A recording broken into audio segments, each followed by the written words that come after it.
Welcome to the Own Your Best Life podcast. I'm May Emson, your host, leadership and mindset coach.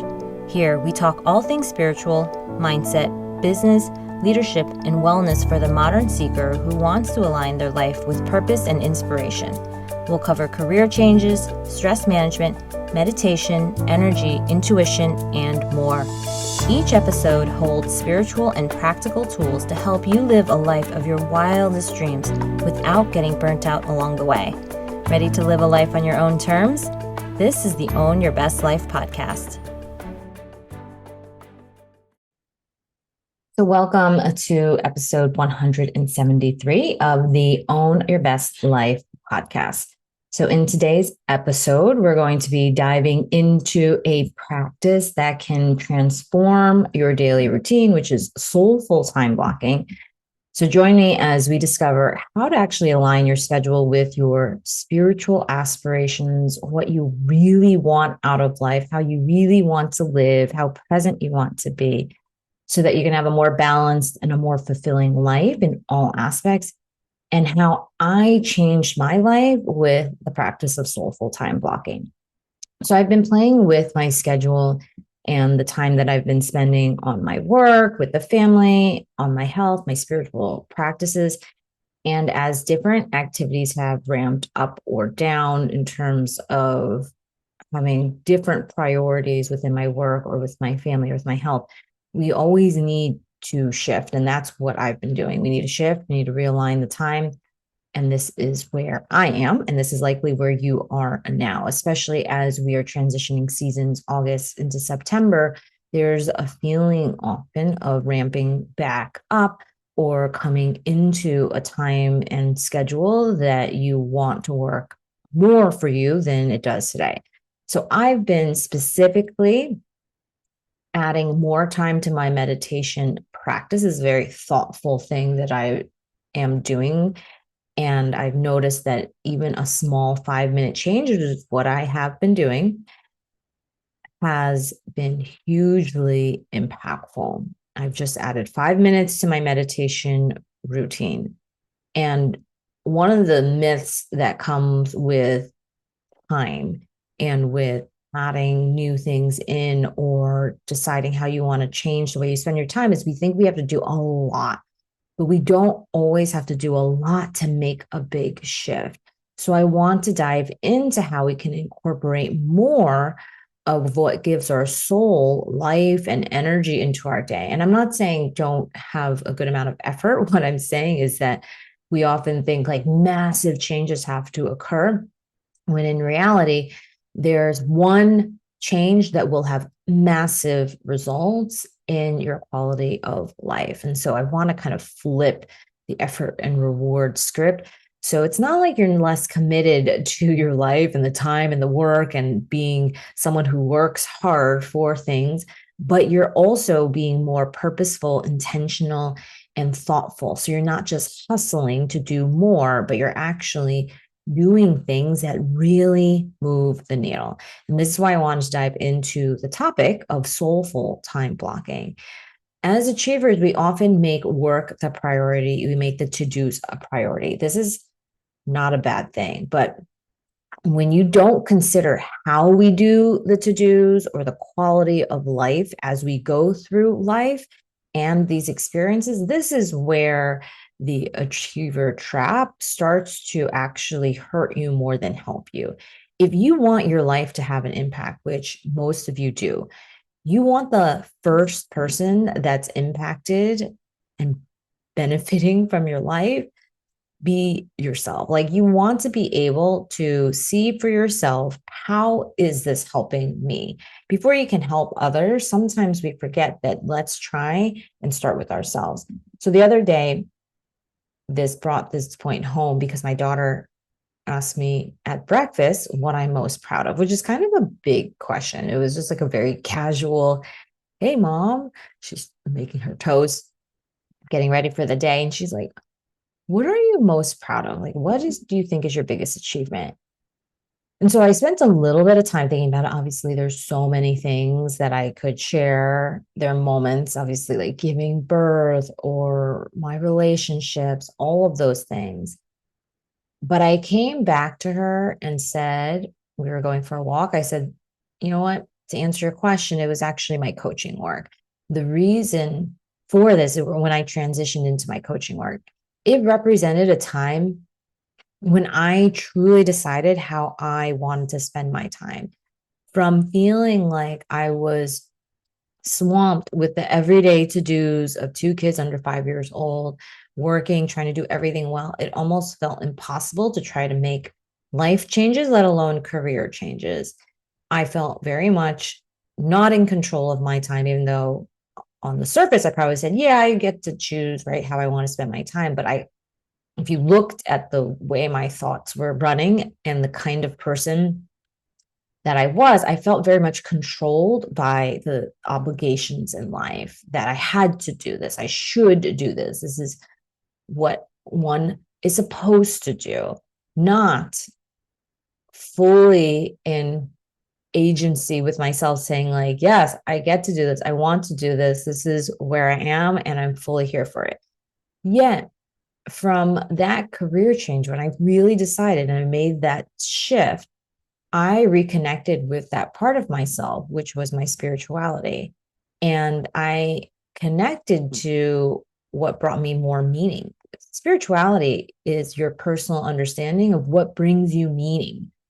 Many times we think of religion right away and we get a little bit scared of what we're supposed to learn or how we're supposed to do this. And I think this is where my approach has been really freeing, which is that how do I think about it is not a religion. And actually, if you look at the definition of spirituality, it is not about religion, it is your personal understanding. So when I thought about, well, what's my personal understanding of life and what I want to do and how do I want to do it, that left me with bigger questions, because I was very good at give me a prescribed thing and a way of doing something, and I will execute that. That is easy for me to do. Working hard wasn't a hard thing. It was just be relentless, keep going, don't stop. That I could do. But to have the complete authority over your own life sometimes just felt so overwhelming. And so I want you to think of it, if it feels like it's overwhelming, like step back a little bit from that ledge and think of it this way. You probably have things that you think, but you just don't trust your own opinion. You don't trust your thoughts. You don't trust your decisions. And it's starting to trust your decision making process and the way you think about things more, and actually being more intentional about how you think and getting to know yourself better. So when I was making that career change, it was also a reconnection with my spirituality. How do I want to spend my time? And it allowed me to reconnect with spirituality in a way for me to see I don't need to escape life in order for me to have a better life. Many times we think, okay, well, I can't make a big change because that means I have to abandon everything that I have. And I don't want to leave my family. I don't want to leave the work. I don't want to leave all my obligations. I need to be here. But we forget that the choice aspect is always available. So you work, but we forget there are so many ways to work. There are so many ways to spend my time. There are so many ways to improve the quality of your life right here, right now, instead of trying to escape it. So when I made that switch, the reason it was such a proud moment when I look in hindsight is all of this transformed things in positive ways for me. Maybe it brought some things to light that I didn't want to notice more, right? When I started looking at ways that I wanted to experience life differently, it also brought up the ability to work through it and not be scared. So when I started thinking about my relationship with my husband and how it changed after kids, it wasn't terrible, but it was like we were just doing a lot of things. Like we had to do a lot because it was the normal kind of cadence of just lots of things to do. Kids have so many needs, and you become, in a way, this like more transactional relationship, feeling at least for me, that we weren't prioritizing ourselves anymore. We were prioritizing the kids. And I don't think that's wrong. And I think we still prioritize the kids. In fact, I think we do it probably better now. But I think there's a difference when you come into it with a sense of we're doing it together and as a team, that and we truly understand and respect each other versus we're doing it despite, the other person. So coaching and making this switch and actually working on our relationship transformed it completely. We both deepened our relationship with ourselves, with each other, and it's improved my health. Like when I think about my before and after coaching, I have I had health, right? Because I was an athlete and I aspired to have a certain level of fitness in my life, but it was more haphazard.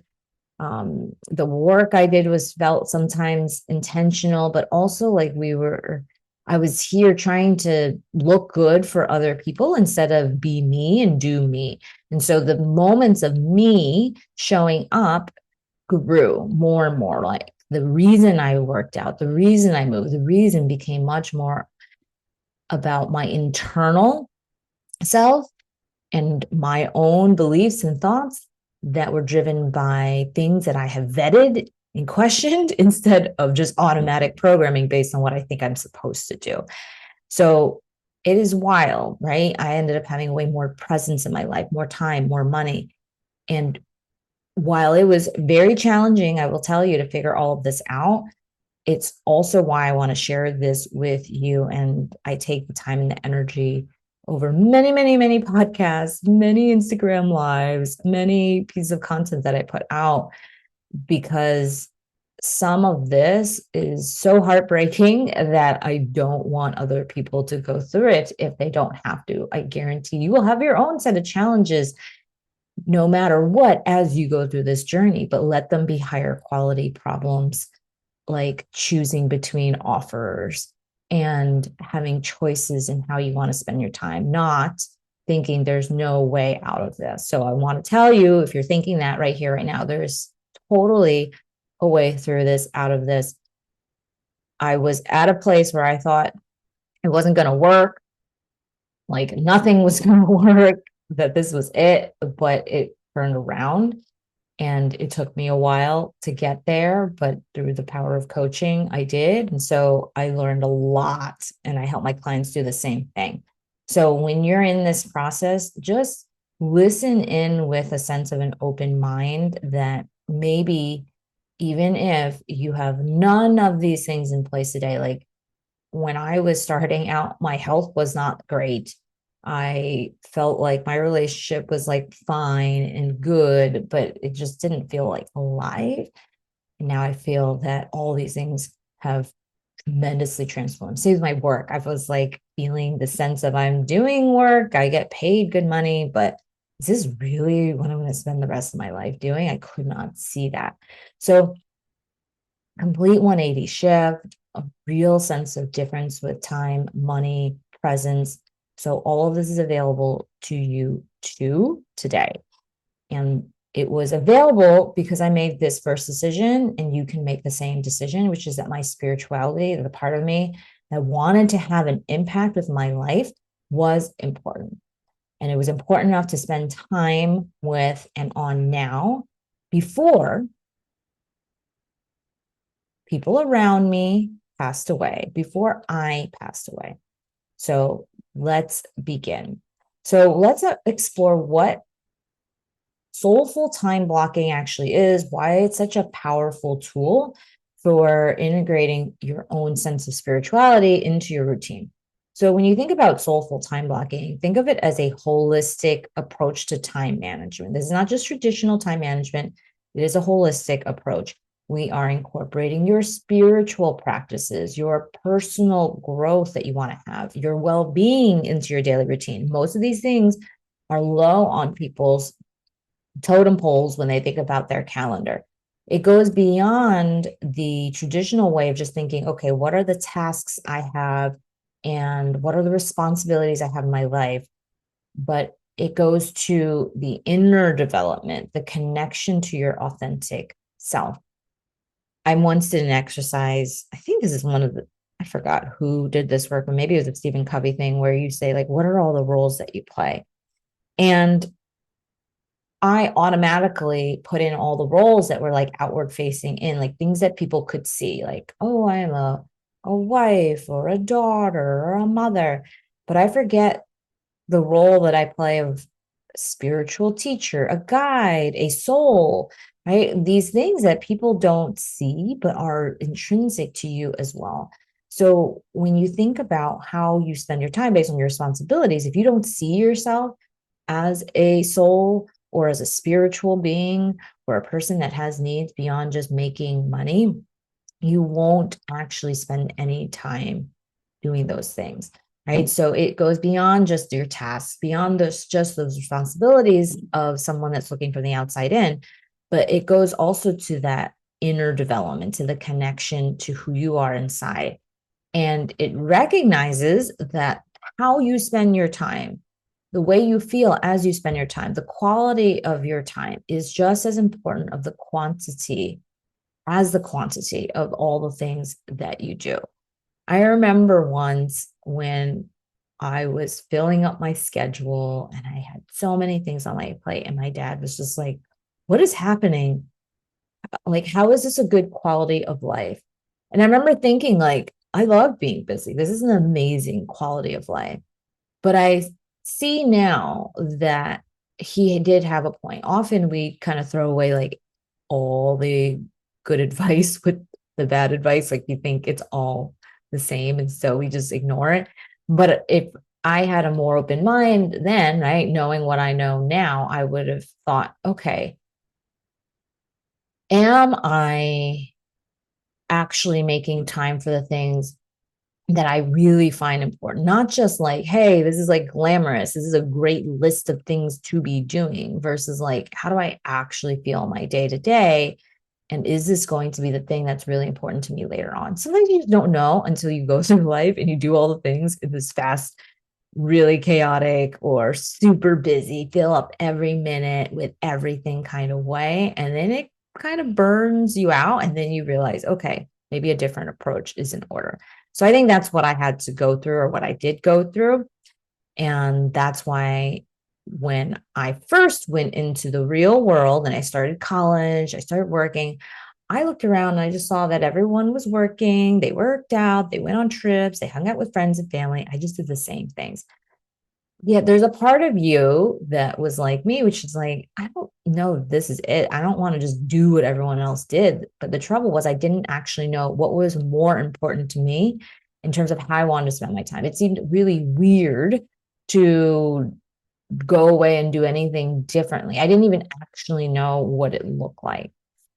So I just kept on with this achieving and then enjoying oneself, right? The hedonism game until it just stopped working.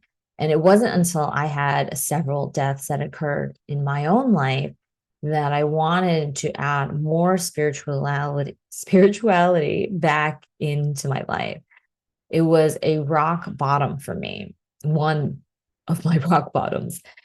When I saw that life was truly finite, like it actually was a thing that could end and not just in the far future. And I knew that on a conceptual level, but there's a different level of mastery and understanding a concept. And the first one's always like cognitive, but then when you get it into your body until it changes how you act and what you do, you don't reach that embodied physical level of mastery. And so consider that you might have some concept of what like good could feel like or what's important, but until something rocks your world and it makes you question things, you don't actually live and change the way that your feet move and your hands move in accordance with your heart and your soul. Like until your actions change, until your life changes, until you start to move that ship even 1 millimeter over and take a new direction, you haven't gotten it into the place where you're truly embodying it. So sometimes that won't happen until a big thing occurs and you have an emotion that drops it into your body for you to actually do something with it. And so if it's not painful enough, it's not pleasurable enough, it's not exciting enough, it's not going to compel you. So I kept doing things that just felt on the edge of my periphery of what I knew. So, for example, I was doing work that was hard and prestigious, and anyone could say, "Oh, that's so great that you did this work or went to these schools." But I knew the whole time that I didn't love it. Like I knew that. And I think you could know that now. Like, do you love what you do? If you're not like, yes, like I'm not saying there's not hard days and it's not challenging and there's not things that make you like want to quit sometimes, but do you love it? Like, is there something about you that feels like this truly is a good way for you to spend your time almost forever and ever? If you don't feel like that answer is a yes, it likely means that you haven't found the way you want to spend your time. And so this is what I felt like. I just knew the work I had wasn't my calling. I kept edging around this idea of impact. Oh, I'm working at companies that impact the world. But what about my own personal impact? What about my day to day experience?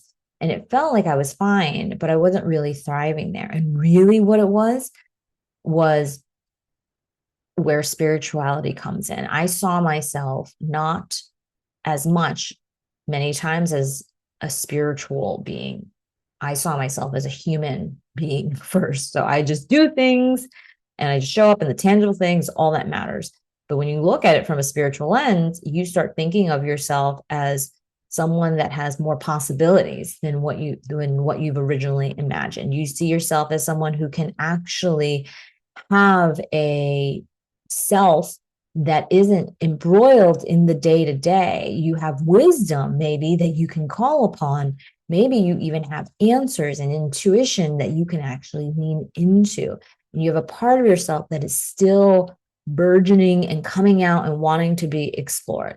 And that is that separate place where you can start to go and realize, oh, these are the breadcrumbs that are going to lead me to what I really want to do with my time, what I know I want to say yes to.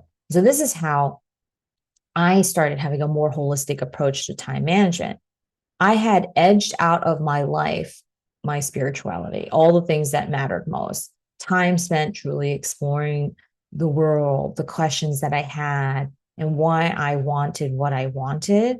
Those always had the highest ROI and return on investment for me. When I spent my time really digging in, deepening into big questions in life, I actually got big answers. And I knew that when I meditated, I actually felt better. I thought more clearly about life. I made more accurate and faster decisions. I also realized that a haphazard approach, just moving my body when I had time, wasn't actually working for me. I realized that the stress that had built up was hard to manage.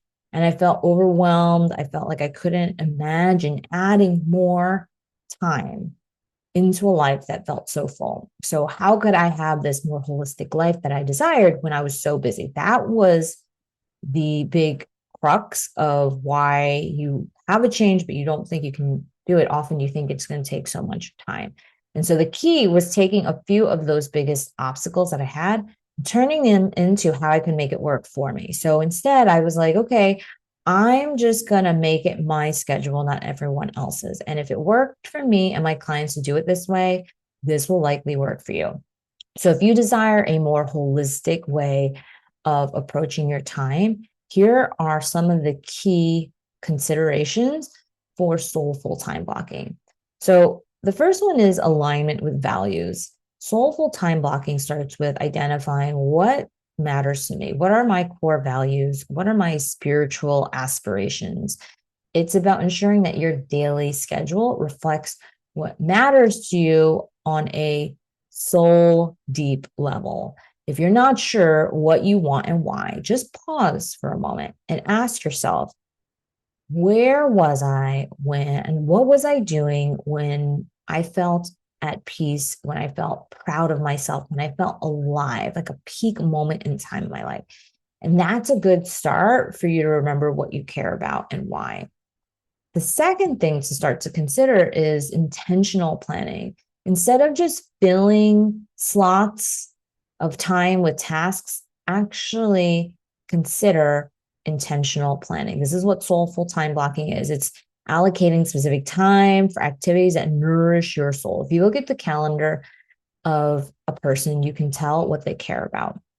And so if you say you care about your health, but there's nothing in your time that prioritizes your health, no way that you're actually spending your time that considers your health, you will likely not see it in your life. You will not likely see the results of someone who has prioritized their health. And if you want more health, you'll probably prioritize more time, right? So it's a pretty direct correlation. And when we think about soulful time blocking, we want to add more time to our lives, our soul, you want to allocate time blocks that are nourishing for your soul, such as meditation, such as mindfulness, such as quiet time, self-reflection, maybe creative expression, or even self-care. And when you're busy, often we just stop planning these kinds of things, or we leave it to the end. If it can happen, it would be great. But if it's actually important, if you actually believe that your spiritual self comes first, like the reason you're here is more important than what you physically do, and that if you know with clarity why you're here and what you want to do, then it's easier to make decisions, then you'll start prioritizing it. So I would encourage you, this is how I did it. I started my day with this because it was the most important thing to get done. This is what I do. It doesn't take a lot of time. In fact, it only takes me about 15 minutes, but it has a lot of return on the time invested. I am often able to clear my mind. I solve my biggest problems. I set intentions for how I want to experience my day. If you need help, you can go to Spiritual Achievers meditations that are on my website and just download it for free. I have a set of meditations that are only 10 minutes. You don't even have to take 15. And they have different topics to help you think about problem solving or creativity or redefining success. So each of those only takes 10 minutes, and when done consistently, will bring you a ton of clarity. Okay, that's on www.mayemson.com. You can just go there and you'll see the free download. The next part, the third part, is mindful transitions. This means that when you are spiritually time blocking, you're actually thinking, how do I slow time down, even if I can't physically make the clock slow down? When you are practicing more mindfulness, it actually creates a different perception of time. Time feels slower for people. The research has shown this. So instead of rushing from one thing to the next, think about the time in between that you're already spending in lost in thought or being anxious or worrying about something. Take a breath, take a moment to reset, take a moment to ground yourself before moving on. And what this small thing does is it enhances your overall well-being, it enhances your mental clarity. It also doesn't take more time. It uses the time you have and it helps you with the quality of your next experience. It's a win-win. So here's a pro tip. Take 30 seconds when you're in between two things. Literally, you could be transitioning from one meeting to the next, driving from one place to the next thing, going to the bathroom, taking a water break, whatever it is, standing up, stretching, or just taking a pause. Take 10 to 30 seconds. Think about how you want to show up for the next activity, the next meeting, and write it down or play it out in your head. And then you're going to watch in front of your eyes the whole thing just play out the way that you intended it to. But you have to set that intention ahead of time. All right. The next one, the fourth thing, is balancing your priorities. So when we think about soulful time blocking, this isn't about going away and hiding in a cave or in a mountain for like a week by yourself and never coming out and seeing people ever again. It acknowledges that you have work, you have other responsibilities, but the difference is you are balancing your priorities that include your spiritual practices, your personal growth, your relationships. I found that if I let myself go wild, I would try to do everything in the morning. I'd have a 5-hour morning routine if I could. I don't recommend this unless you actually have that much time and not as many things to do outside of taking care of yourself. Instead, I thought to myself, I have responsibilities, kids, partner, other work, right? Multiple things of work and my responsibility to myself. So, what's the least amount of time I can spend while still getting this in? What's the one thing I want to focus on first? So, I did 5 minutes consistently, for example, of meditation, then 10, then 15. Over years, my friends, this all adds up. And I would do more when time allowed or when I've committed to it. For example, for these next 8 weeks, I'm doing 45-minute meditations every single day, or I'm doing 2 meditations a day, 20 minutes each. I've done those things when I've decided to commit more time and space to it, but I always have this minimum threshold. The same thing goes for movement, time with my partner, my husband, time with my kids, time with friends. If I can't do it consistently, I just go even smaller with the time. We cannot do every single thing with 100% of attention at the same time, meaning we can't do everything well all at the same time because we can't pay attention to it all. So do less. Pick a focus area that you'll feel 100% capable of doing on any given day. So if you have your minimums, set them so that you know you can commit to it. And when that's done and it's just a natural part of your day to day, you can then add that next area of growth, whether it's time on your business, with your family, your friends, or on your health. And in any given day, you can do all of the things, but you start with the most important thing first. And no matter what, that thing gets done. So pick your focus, identify what is the priority, and then start with that, and then add more over time. All right. So I'm going to leave you with this here because I do think that this chunk is enough for you to get started and to start considering what you want to do to add more of this spiritual self back into your day to day. The sense of who are you? What are you here to do? What you really care about and what you think matters.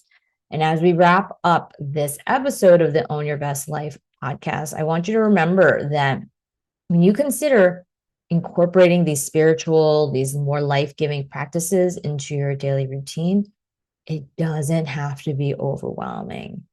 Soulful time blocking actually decreases stress.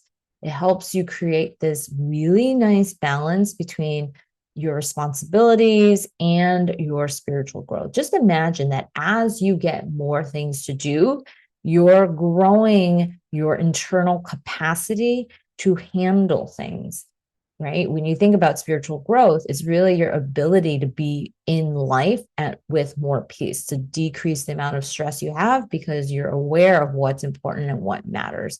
And when you have that sense of clarity, life gets easier. So it is actually a must when we're not increasing our internal capacity to handle work and we get more and more demands on our time, we actually start wanting to escape life, to push things to everyone else, and to actually hide instead of engaging more with life, to actually be in the arena solving problems with the people and actually living and working and being with everyone around us.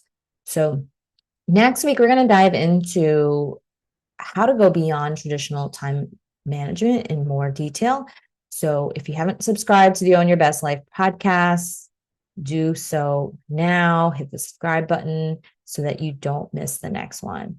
So thank you all for joining me today and rediscovering the beauty of structuring your day around soulful time blocking and the priority of you as a spiritual being that actually matters in this world.